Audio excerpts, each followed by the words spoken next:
ชาติลาวเป็นชาติหนึ่งที่ประกอบด้วยหลายชนเผ่าซึ่งดำรงชีวิตอยู่อย่างสลับซับวางกันแต่เหนือฮอดใต้ซึ่งมาฮอดปัจจุบันสภาแห่งชาติได้มีมติตกลงรับรองในเดือนพฤศจิกายนปี 2004 มี 49 ชนเผ่าซึ่งจัดตาม 4 หมวดภาษาคือ หมวดภาษาลาวไตหมวดภาษามอญคแมร์หมวดภาษามงอิวมูนและหมวดภาษาจีนติเบต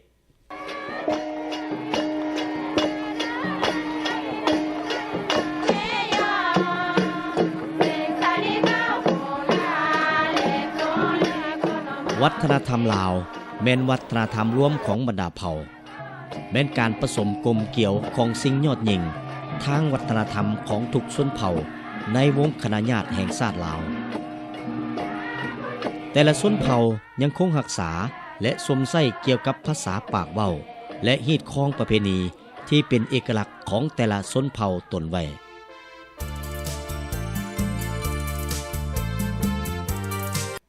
แนวลาวสร้างชาติได้สืบทอดและเสริมขยายมูลเสื้ออันสง่าราศีของแนวลาวอิสระและแนวลาวหักชาติในเมื่อก่อนซึ่งได้เต้าโฮมความสามัคคีประชาชนลาวบรรดาเผ่าเข้าในการต่อสู้กู้ชาติและการปฏิบัติ2หน้าที่ยุทธศาสตร์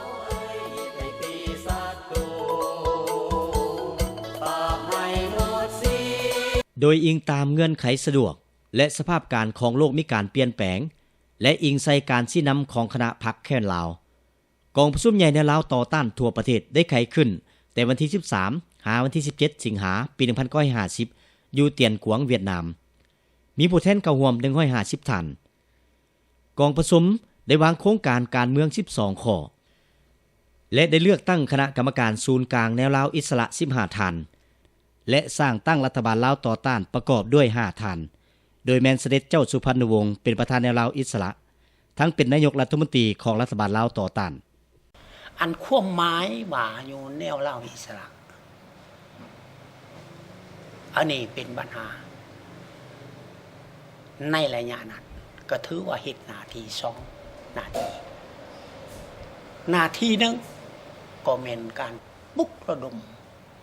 สร้างน้ำใจเกียรติแขนสร้างน้ำใจหักษาอย่างบ่มีขอบเขตมันแสดงออกได้ในคำขวัญที่ว่าคันแน่ลาวอิสระแม่นต้องได้เสียสละหมดทั้งเลือดทั้งเนื้อทั้งศัพท์เอิ้นว่าบ่มีขอบเขตตลอดหอดเถื่อนชาติล้านแปนถึงว่าศัตรูนี่จะจับศัตรูจะตัดรุ่นแนวใดก็หมายก็ว่าต้องยอมเสียสละหมดกองประชุมใหญ่ผู้แทนทั่วประเทศของแนวลาวอิสระครั้งที่2ได้ไขขึ้นในวันที่6มังกรปี1956ที่บ้านเลยตาแสงเมืองพูนเมืองสวยแขวงหัวพันมีผู้แทนเข้าร่วมทั้งหมด160ท่านในนั้นผู้แทนสมุน138ท่านกองประชุมใหญ่ได้พิจารณาเห็นว่าแนวลาวอิสระได้เฮ็ดหลอนหน้าที่พลกรรมประวัติศาสตร์ของตนอย่างสง่างามมาถึงปัจจุบันเพื่อตอบสนองกับความเรียกร้องต้องการใหม่ที่มีความจำเป็น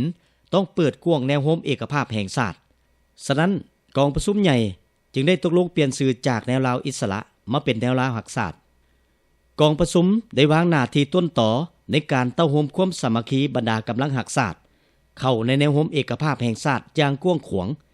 บนพื้นฐานพันธภาพกรรมกรชาวนา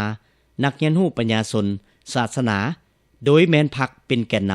ำกองประชุมได้แต่งตั้งคณะกรรมการศูนย์กลางแนวลาวหักชาติจำนวน47ท่านโดยแมนเสด็จเจ้าสุพรรณวงศ์เป็นประธานคณะกรรมการศูนย์กลางแนวลาวหักชาติกองประชุมใหญ่ผู้แทนทั่วประเทศของแนวลาวหักชาติครั้งที่3ได้ไขขึ้นในวันที่6เมษายนปี1964อยู่เมืองเวียงไซแขวงหัวพันมีผู้แทนเข้าร่วม227ท่านกองประชุมได้วางหน้าที่ต้นต่อแม่นต้องหัดแน่นความสามัคคีทั่วปวงชนลาวบรรดาเผ่าเพื่อต้านสงครามพิเศษและสงครามพิเศษเพิ่มทวีของจักรพรรดิอเมริกาให้ปราศัยเอาใจใส่เพิ่มทวีความสามัคคีร่วมสัมพันธ์สุภพอย่างแน่นแฟ้นระหว่างแนวลาวหักชาติและกำลังเป็นกลางหักชาติแน่ใจสร้างประเทศลาวให้เป็นประเทศสันติภาพเป็นกลางเอกราชประชาธิปไตยเอกภาพและวัฒนถาวรกองประชุมได้รับรองการแต่งตั้งคณะกรรมการศูนย์กลางแนวลาวหักชาติจำนวน76ท่านได้แต่งตั้งประธานและรองประธาน4ท่านท่านสุภานุวงศ์ได้รับการแต่งตั้งเป็นประธานคณะกรรมการศูนย์กลางแนวลาวหักชาติ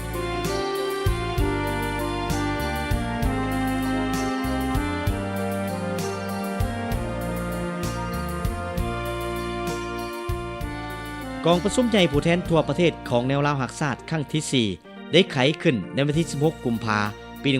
1979 อยู่นครหลวงเวียงจันทน์มีผู้แทนเข้าร่วม 200 กว่าท่านกองประชุมใหญ่ได้เป็นเอกสารกันเปลี่ยนชื่อแนวลาวหักศาสตร์มาเป็นแนวลาวสร้างชาติได้แต่งตั้งท่านสุภานุวงศ์กรรมการกรมการเมืองศูนย์กลางพรรคประธานประเทศแห่งสาธารณรัฐประชาธิปไตยประชาชนลาวเป็นประธานคณะกรรมการศูนย์กลางแนวลาวสร้างชาติกองประชุมใหญ่ผู้แทนทั่วประเทศของแนวลาวสร้างชาติครั้งที่ 5 ได้ไขขึ้นในวันที่ 9 กันยายน ปี 1987 ที่นครหลวงเวียงจันทน์มีผู้แทนเข้าร่วม 300 ท่านกองประชุมได้แต่งตั้งกรรมการศูนย์กลางแนวลาวสร้างชาติจำนวน 94 ท่านในนั้นมีประธาน1ท่านรองประธาน2ท่านและกรรมการ4ท่านท่านภูมิวงศ์วิจิตรกรรมการกรมการเมืองศูนย์กลางพรรคได้รับแต่งตั้งเป็นประธานคณะกรรมการศูนย์กลางแนวลาวสร้างชาติกองประชุมใหญ่ผู้แทนทั่วประเทศของแนวลาวสร้างชาติครั้งที่ 6 ได้ไขขึ้นในวันที่ 17 มังกร ปี 1996 ที่นครหลวงเวียงจันทน์มีผู้แทนเข้าร่วม 261 ท่านกองประชุมใหญ่ได้แต่งตั้งท่านอุดมคัตติยะกรรมการกรมการเมืองศูนย์กลางพรรคเป็นประธานคณะกรรมการศูนย์กลางแนวลาวสร้างชาติกองประชุมใหญ่ผู้แทนทั่วประเทศของแนวลาวสร้างชาติครั้งที่ 7 ได้ไขขึ้นในวันที่ 24 เมษายน ปี 2001 อยู่นครหลวงเวียงจันทน์มีผู้แทนเข้าร่วม 161 ท่านกองประชุมได้วางหน้าที่ต้นต่อในการเต้าโฮมความสามัคคีทั่วปวงชนทางชาติเน้นใส่ปลุกระดมกำลังแห่งสังรวมของชาติเข้าร่วมในการปกปักรักษาและสร้างสาพัฒนาประเทศชาติสืบต่อภารกิจเปลี่ยนแปลงใหม่ของพรรคและจะตั้งปฏิบัติมาที่กองประชุมใหญ่ครั้งที่ 7 ของพรรคกองประชุมได้แต่งตั้งกรรมการศูนย์กลางแนวลาวสร้างชาติ116ท่านและแต่งตั้งท่านศิษย์สวัสดิ์แก้วบุญพันธ์กรรมการกรมการเมืองศูนย์กลางพรรคเป็นประธานคณะกรรมการศูนย์กลางแนวลาวสร้างชาติกองประชุมใหญ่ผู้แทนทั่วประเทศของแนวลาวสร้างชาติครั้งที่ 8 ได้ไขขึ้นในวันที่ 15 ถึงวันที่ 17 พฤษภาคม ปี 2006 อยู่นครหลวงเวียงจันทน์มีผู้แทนเข้าร่วม 350 ท่านกองประชุมครั้งนี้ได้วางหน้าที่ต้นต่อในการเชิดชูบทบาทของแนวโฮมเพิ่มทวีความสามัคคีปวงชนทางชาติสืบต่อภารกิจเปลี่ยนแปลงใหม่รอบด้านและมีหลักการของพรรคปฏิบัติมติเปลี่ยนแปลงใหม่ครั้งที่ 8 ของพรรคกองประชุมใหญ่ได้พ้องเอาการแต่งตั้งคณะกรรมการศูนย์กลางแนวลาวสร้างชาติ135ท่านได้แต่งตั้งท่านศรีสวัสดิ์แก้วบุญพันธ์กรรมการกรมการเมืองศูนย์กลางพรรคเป็นประธานคณะกรรมการศูนย์กลางแนวลาวสร้างชาติเติมอีก1 สมัย